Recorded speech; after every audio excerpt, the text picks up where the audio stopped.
Just like you can never actually enter the mirror, go inside the mirror and see how things are there. In the same way, this material world is just a reflection. It has no reality of its own. It is only our attention and belief that make it seem real. Therefore, if your fear is whether you can actually ever go to the material world, then I can tell you clearly that it can never happen. It has never happened actually. We were always looking at this reflection, but when we believe it to be real, that is when we have this false idea, and this false idea cannot continue. This is grace, isn't it?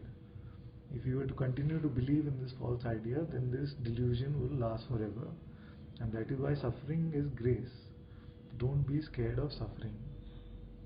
I always say that if there is some arrogance here, if there is something still to be seen, if suffering has to come, let it come to me all now.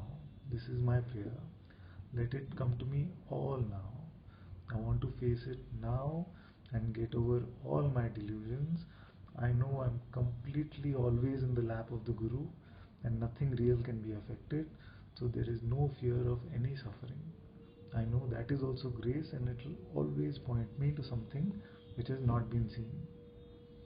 So there is no resistance to suffering, no fear of suffering. In fact, there is an open invitation in every moment. If there is arrogance here, if there is delusion here, suffering, please come, so that I may see it, so that I may get pinched and I give it that attention. Do not be fearful of suffering at all. It is God itself who is playing in this way.